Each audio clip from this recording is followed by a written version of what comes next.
Oh my goodness, Allison, thank you so much for coming on today. I'm so excited to have you here and talk about group coaching. This Thank you for is, having me. yes, you're so welcome. I mean, this is a topic that is so interesting to me because I am a coach. I don't practice as a coach, Mhm. but I do help people with digital marketing either one-on-one or as a group. So I am super interested in everything that you need to share today. Okay. But before we Sure. dig into that, Mhm. before we start, tell Yeah. me, how did you Mhm. first get into the field of coaching? Yeah. So I actually have a counseling degree, and I was trained to be a school counselor. So I did do that for a few years, and then I had a baby, and I decided to stay home with her. And but I wanted to do something, and so I actually I didn't go back to counseling or anything, but I started a business from home with my husband. And everybody told me when you have a product-based business, which we did, that you should have a Facebook group because you can have like a group for VIPs. They can, be involved in your next launch. They can get coupons, discounts, whatever. It's like a party there all the time. So we did that. And I ended up really liking that. But I think that the people who were in there who were our ideal customers, but they were more interested in how we ran the business versus the actual products. And so we started just sharing how we run the business and how we made money and how we worked around a kid and how we worked around each other, and all of that. And so it just became, well, like, what advice would you have for me? And I was like, okay, so I guess I'll just start coaching in this Facebook group. And it reminded me of my counseling days. And I was like, oh man, that maybe if I could do that. So I started helping newer entrepreneurs who were like me, who wanted to hit four-figure monthly income. I created a group coaching program that was very popular. And it hit the goal for most people. 98% of people hit the goal in 6 months or Wow. less. And it was a very good program. But I found that my clients would go off to create like a group program. Maybe they create a one-on-one with me or a membership or something. They would create more of a group coaching situation and they would crash and burn. And I was like, I didn't set them up appropriately, but I am group coaching certified. I've done groups in high schools and things like that. And so I was like, maybe I should just focus on the group. I ran my own group for a long time too. So I sort of closed that down and started teaching people how to do groups. That's really an interesting path that you took. Yeah, I know. I don't think, It's zigzags. honestly, I don't think any of us get to where we are on this straight, even path. I've yet to No, hear a story where someone's like, oh, I knew I always wanted to do this. It just doesn't right. work that way. It's so true. It's so true. And I think if anything, it's a little bit of a circle because it kind of brought me back to, before I was a school counselor, I was in the corporate world doing marketing, advertising. So it sort of brought me back to the sort of the in between of those two things. And it's more Hmm. also that I didn't know this was a thing. I mean, I Right. say to my husband all the time, I didn't know you could coach other small businesses and that you could, work on something so niche like a group program and that so many Hmm. people would want that, that Yeah. mentorship and that information. Like, I think it's more just information about those kinds of things. I had no idea, that was the thing. And if I did, maybe I would have started earlier. I don't know. So, That's a really good point because there are so many ways to niche down. And, Mhm. people listening right now, if they have a small business, the biggest fear I hear when I talk to a business owner when it comes to their marketing and who Mhm. they're talking to is to really get targeted, like niche down. And people are so afraid to niche down because they're afraid of So, leaving money on the table. But here yes. you are having one Mhm. topic Right. and you're Right. like, hey, there's an audience for it. Like, yes, that's what I've Right. been telling everybody. There is. Yeah, yeah. And there's actually freedom in niching down, I think, Yeah. because before I was helping small business owners, online small business owners. And I mean, there's a million ways to get to four-figure monthly income. Of course, I taught it in a very simple and intentional way. And I did it the way, that I taught what I knew and not just what I thought worked from what I saw. Right. I was very genuine about it and I had a lot of integrity in that program. But at the end of the day, there's a million ways and there's a million things to do to get to that goal. And I think with groups, it's like just I find the freedom in having less to, Yeah. work with. I don't know. Yeah, No, I that think it's makes a great. lot of sense. Yeah. Yes. So now I'm going to play devil's advocate a little bit, right? So Okay, somebody might be listening, go for it. saying, wait a minute, like, why would I want to be part of a group coaching session? Because one-on-one, it's more personal. Like you're Mhm. listening only to me, and now I have to Mhm. share with all these other people. So, what's Right. the benefit of a group coaching compared to one-on-one coaching? Yeah. So when a group coaching program is done right, and now I can understand why people would say that because most group programs aren't done right. But when a group coaching program is done right, you actually have the power of the group. You have the facilitator as the expert, and they do, they are able to get their hands on your business or your health, your wealth, or whatever you're in a group program for. And but then you have the power of the group. And so I think that a lot of people aren't strong facilitators out there, which is what I'm trying to change. And so when you're not a strong facilitator, you don't see the value of a group. You Mhm. don't see the value of no one's looking at me, and a lot of people leave group programs saying, I didn't feel seen. I didn't feel heard. Well, yeah, because the group is supposed to form and you're all supposed to see and hear each other and see and help each other. It's not actually about the facilitator. They created the conditions, right? But they didn't, Ooh, that's good. yeah, they That's created the good. conditions. Yeah. But it's not actually about them.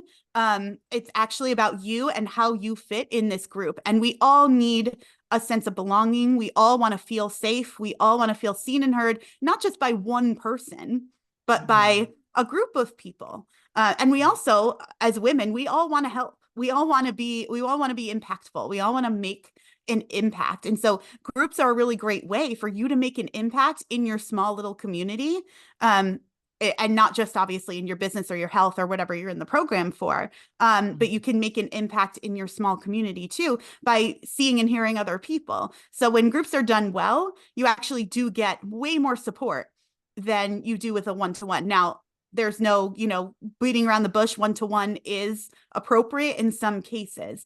But I know for me, there have been times where I'm in a one-to-one program and I'm just overwhelmed by it. Do I have to cry every single week? Do I have to do I have to have a deep conversation with someone every week for an entire hour or 90 minutes? Yeah. It got I was over it very quickly, Yeah. and so there are seasons in my life where I think I do want to be seen by one person, one expert. And then there are times in my life where I just want to feel seen and heard and understood and like a part of something. Yeah, So, yes. And you know what? I have a membership program mhm, and it's for women in business. And the mhm, reason, which it kind of all started organically, right? I didn't set up to do it, but the reason that I did it mhm, was because as a small business owner, I felt so alone. And right. that group built this community that Mhm, where now, so many years later, it's like you feel that support from everybody, right? Like we're not in right. this alone. So Absolutely. I, But you're doing something right then. yeah, Yeah. well, thanks. So let's talk about, Mhm, we're talking about that a lot of these group coaching programs aren't mhm, set up well. right. So Mhm, what are some key components that will mhm. make a group coaching program successful? Yeah. So the group calls are a big problem for most. Like if I'm just gonna, I'm just gonna go Yeah, there. no, you Uh, are a no BS, no fluff. I I saw am a no that. BS. It's true. So It's I true. love Yes. that. Yeah. Yeah. So Yeah. I'm gonna go there. just go Yeah. with it. I would say like 80 to 90% of group calls out there in programs are a problem, because they're mostly Q&A. And so it depends so much on the members, how the call is going to go. As a facilitator, that's not exactly the way to create the conditions. So if someone doesn't have a question, adults are very different than children. If someone doesn't have a question, they're going to feel either they're not going to show up because they're going to feel like it's not going to be good for them, or they're going to be a wallflower. And then once they're a wallflower in one call, they're going to be a wallflower in all the calls. I can promise you that. Ah, Like I'd put interesting. money on it. Yeah.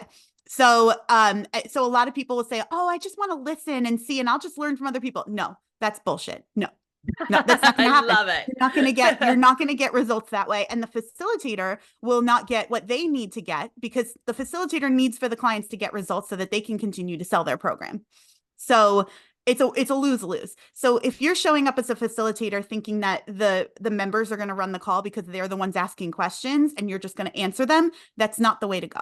So a different way to go would be picking a topic or having an activity or facilitating small groups. If you have a big group, you can in Zoom, you can do the breakout rooms. So there's a Mhm. lot of different ways to go. And I don't like to sit here and be like, do this first, then do that first, because Yeah. everybody's different. But group Right. calls are the number one thing that everyone gets excited for. Oh, I'm going to be part of a community, whatever. And there's no actual community building happening in the group Oh, that, during the yeah. calls, which is unfortunate because that's the only time you probably get FaceTime.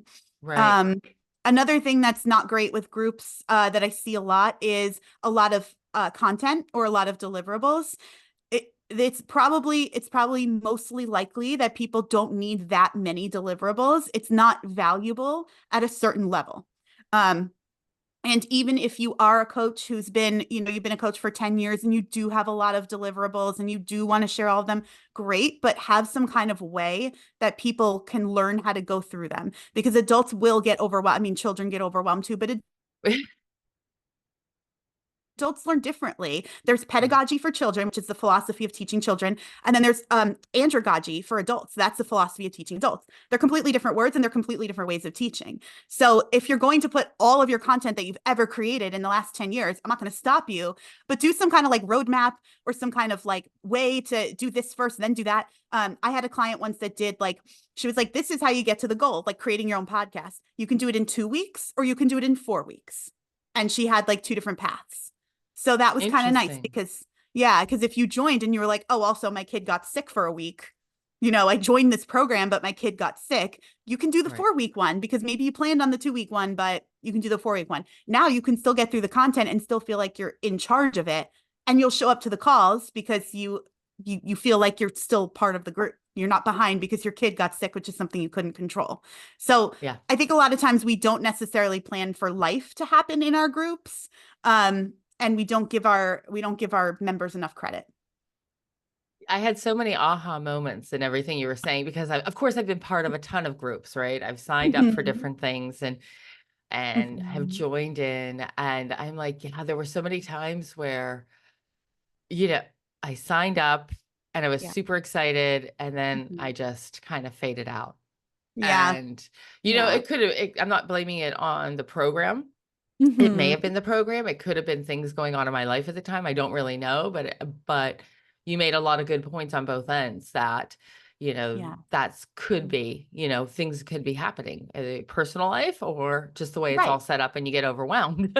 Yeah. Right, right. Oh, exactly. Yeah. And I mean, obviously, there's a lot, which is like your realm. There's a lot of vetting that needs to happen, right? We need to make sure we get the Yeah. right people in our groups. But whether it was, and I hear this a lot, I don't know if it was me or if it was the coach or it was the group. Like, I'm not sure. So then people are just like, it just didn't work for me. And so all of a sudden, groups just have like an X right through them because no one's totally sure Yeah. who it was to blame, right? Right. And so I think though, like, no matter what, the coach isn't going to get that's one more person that didn't get the result. The coach is Yeah. that's not good for the coach. That's not good for marketing.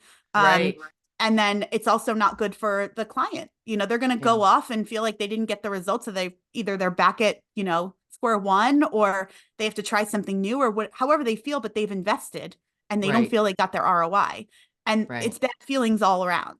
So it's so important to make Interesting. sure that that doesn't happen as much as you possibly can. Right. Interesting. Very interesting. So let's Mm. say somebody's listening right now and they're a coach and Yep. they're like, you know what, I've been thinking about doing this group coaching program, setting something up. What advice would you give them Mhm. to start? What should they start to do? Yeah. So the first thing you have to start with is create one purpose and one result. I find that a lot of times we want to throw everything in our group coaching program. We want to, or we're very vague. Like we were saying before, we're not niching down enough. So Right. I'll have a health coach be like, I just want my moms to have healthier lifestyles. And I'm like, well, that's really Yeah. broad. you Yeah. know, that's not good enough. We've got to dive a little deeper. So I think once you come up with that one purpose and that one result, everything sort of trickles down from there. So that would be my very, very first Mhm. sort of thing to say. And after that, just make sure you've got some guidelines around it that really do speak to who you are as a coach. I find a lot of people run group coaching programs and they're burnt out, they're exhausted.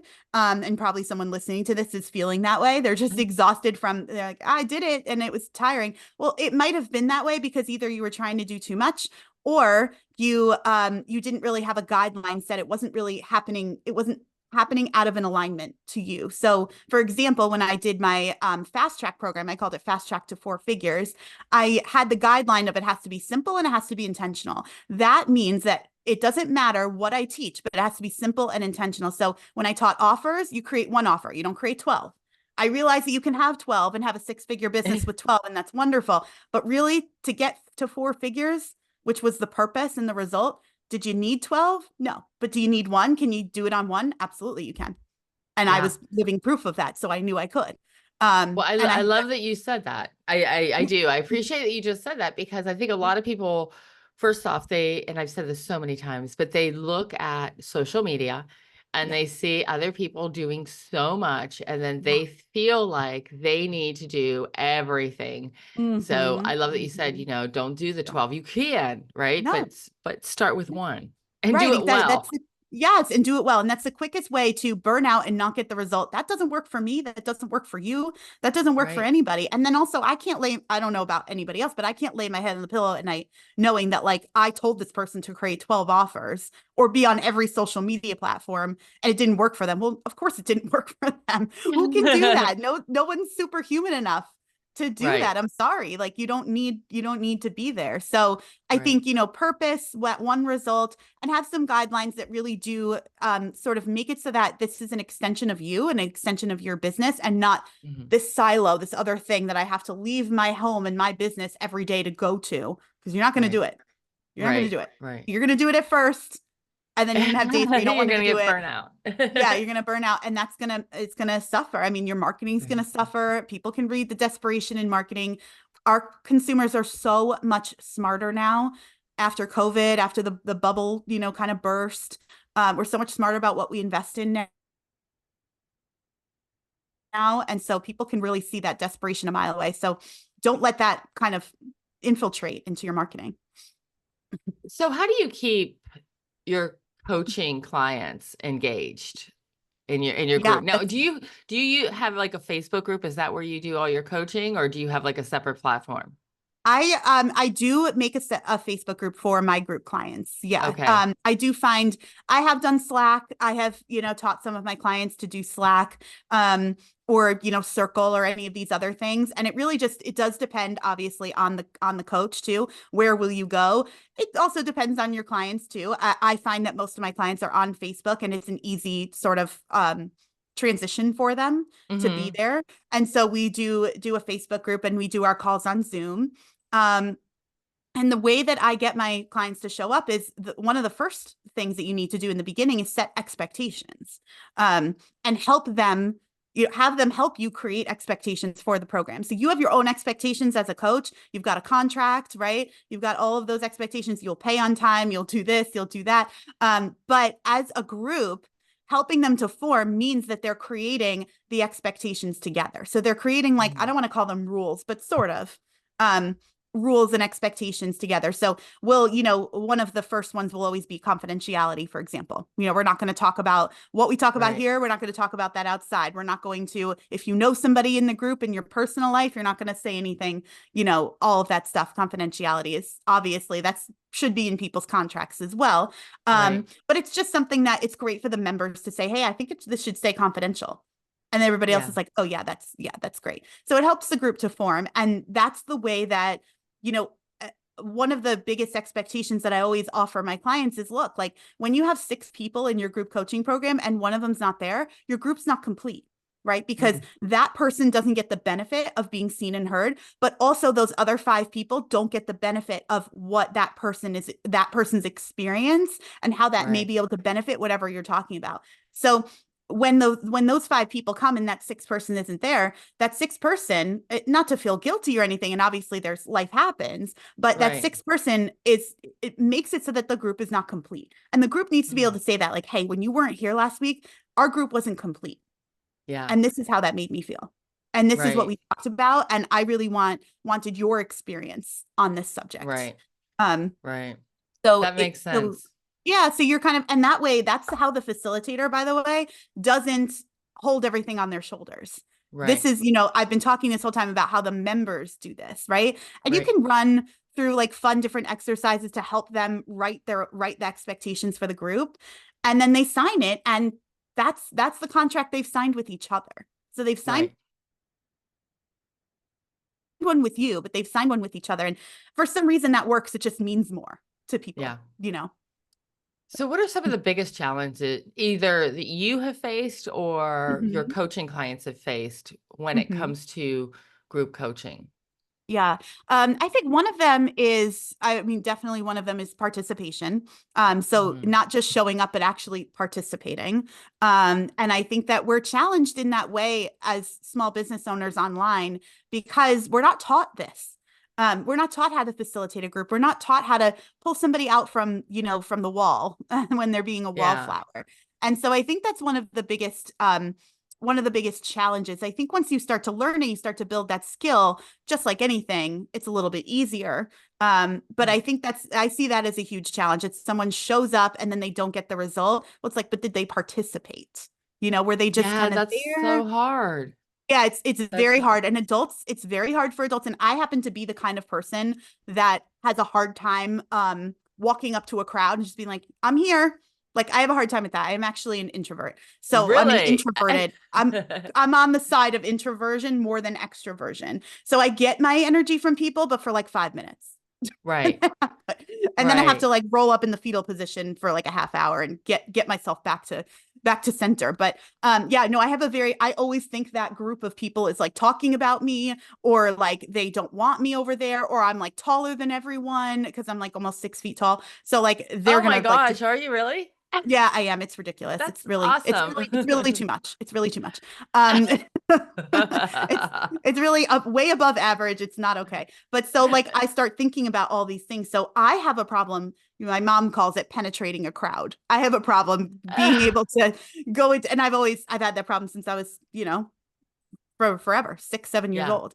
And so I can understand how that can be tough for a lot of adults. We as facilitators have to be able to learn the skill of including everyone and getting the group to say, well, if 5 people are talking, but there's 6 people in the room, it's not complete. So we Right. need to bring that sixth person in. And we need to hear what they have to say. What's wonderful about adults being together in a group is that they all have different life experiences. Versus a Mhm. first grade class, these kids are 6 years old. They don't have life experience. There's nothing they can Right. share with each other, but we have all of this stuff to share with each other. Mhm. And all of these lessons that we've learned, it's a beautiful thing. So Yeah. it's not everybody looking at the coach. It's not like you're sitting in it, like you're on stage and everybody's like Right. sitting. It's more like the tables or the chairs are in a circle and you're looking at each other. And the coach has a seat in the Right. circle, but like just as one of the people in the circle. Um, Right. so I think that's one of the bigger challenges. Another challenge is getting through the content. I think a lot of people walk away and they're like, we give lifetime access to the content, which is wonderful that we do that as coaches. That's like a typical thing that you see. But a lot of people, I mean, who goes back? I don't have the numbers, but who goes back? It's probably a very small percentage. Yeah. And so I think a challenge there is curriculum, and not you don't have to be a curriculum designer. You don't have to be like a teacher Right. in order, and actually probably better if you're not, because like I said before, teaching children is different than teaching adults. Um, and so that I think can be a challenge as well. There's probably a bunch of others, but those are the two that Yeah. stand out right now. Well, I know one of the challenges that I faced was, Mhm. and this was feedback I actually got from the members, was that there Mhm. was so much information in there, but they didn't know where to go. And I did go back and start creating a roadmap to say, okay, That's perfect. depending where you are in your stage, it's a work in progress, but it's like, Mhm. okay, if you are ground level, have never did not have your business isn't started, it's just an idea, start here, right? And then the next step that I'll start creating is if you're in your business and have already done XYZ, start Right. here, right? Love But that. yeah, Yeah. that was, Love I was that. like, oh my gosh, because I think as somebody who, you know, has this a membership group, right? And I guess in a sense it is group coaching because there's Mhm. different It's types of coaching one-to-many that goes program. in, Yep. right? Mhm. That, you want to pour into your Oh, members. You want to yeah. give them, so much information. And I could tell you sometimes like I look to see like what's scheduled and I'm like, it's not enough. Like I need to Uh-huh. do more. And I've just kind of Mhm. with my business partner, we just had a meeting yesterday and got really clear on what we are going to offer and what that Good. schedule will look like. That's And good. it Yeah. does feel like a weight kind of lifted off because it's like, okay, this is Yeah. what we're going to do, right? So there's like, instead of me thinking it's not too much, it's too little, it is too much, like who knows, right? Right, right. Coming up Well, with and a that's the thing calendar. is you're only one perspective, so you don't know if it's too much or too little. And Yeah, I did go through that as well. That is something you did. that sort of enoughness of Yeah, that mindset. Yeah, that's a tough one. I think a lot of coaches go through that. But what's always nice to know, first of all, to remind yourself is that you can always add. You can, yeah, if you subtract, then that's like taking value away. That's literally right, like you paid me and I'm not giving you what I told you I would give you. So you can't right, subtract, right? right. Like you would probably get, a lot of bad feedback around subtracting, but adding is always good. And I think if as long as you are like sort of asking and getting feedback all the time. Now, I teach my clients to get feedback after every single group session. So whether Okay. that's just like a timed survey that you send out in your email marketing, or you just get like you take the last 15 minutes and get a little bit of like, did you guys like this activity? What did you Yeah, think of this? What did you think of that? Or it's like something that they do on their own right after. That way you're always getting feedback. And then you're able to get outside of your own head and say, yeah, not saying, okay, this is not enough, but really like, well, 3 out of 5 people said this was great, or this, I couldn't get through the content this week, or whatever they said, and you're right, assessing data. And that's how business owners grow, obviously, is assessing right. data and numbers and Yes. stuff. I know it's another thing that we're not taught, right? I know it's a lot of things that can be uncomfortable. Getting feedback can feel uncomfortable, but it's actually one of the biggest tenets of coaching and being able to grow is to get feedback. Right. So, That's so important. It really is because I know, like I said, when I sent a survey out just trying to get general feedback of what people thought about the group. yeah. And it was really valuable and it was mainly Mhm. positive, Yep. but Hmm. I saw a trend in Hmm. there's so much information and Yeah. I don't know where to start. I'm like, okay. So then I realized I had to organize things maybe a little bit differently to make it easier to find Yep. and to Yep. create this roadmap. So then people would have a Hmm. better idea of where to go.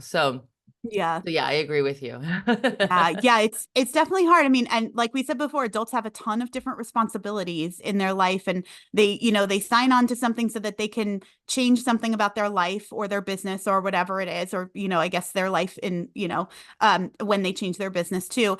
And they sign on for this, and this is something they want, but then it's hard for them to commit when Right. they feel overwhelmed. So and I think adults just in general feel overwhelmed every day, probably. Um, Yeah, you might be right. yeah, yeah. Yeah. So, them committing to it is great, but we also have to do our job and help them continue to commit to it. Right. No, absolutely. So, Allison, how can our listeners find out more about you Mhm. and your work? Okay. Well, so I have a podcast. It's called Group Coaching Masterclass. So every week there's, drop a little information or a mindset or a strategy or something around your group. I also have a private podcast for people who really don't know where to start. And all they know is that group programs have sucked in the past. So it's called Group Programs Don't Have to Suck. And it's $27 and you can grab it. I think it's 10 episodes. And it basically takes you step by step. This is how you build your group. This is how you get around some of these some of the mindset that you have around groups. This is how you start to build your skills as a facilitator, and you can make recurring income, high profit, simple. That's what it's all about, right? That's what we want. Yeah, So yeah. that's awesome. And I love the name of your podcast group. I think it's perfect. Yeah. I think it's Yeah. absolutely perfect. Allison, thank you so much for coming on today. This was you helped me a lot with Thank a lot of the you. This was information. fun. It was a lot of fun. It really was. And yeah, I wasn't even thinking, I'm like group coaching. I wasn't thinking about my membership group because I don't consider Okay. myself a coach per Right. se, but I'm like, oh my Right. gosh, this so aligns with everything that I'm doing. And it was helpful Absolutely. for me. And I Oh, know that good. it's I'm so helpful glad. to our listeners too. So Oh, good. I'm glad. Yeah, any one-to-many program is considered a group, and you don't have to be a coach to facilitate well and make recurring income in, in a high profit way. yeah. So, don't hold yourself back if you're like a service provider or you don't consider yourself a coach. That's okay. You can still be a facilitator of a group. I love it. I love it. And all my listeners, all of Allison's links Mhm. to her website, her social, and of course her podcast, they're in the show notes. So just scroll down and click the link and go check out Allison. Allison, thank you again. Thank you, Deanna. This was You're great. welcome. All right, we'll see you guys. Bye.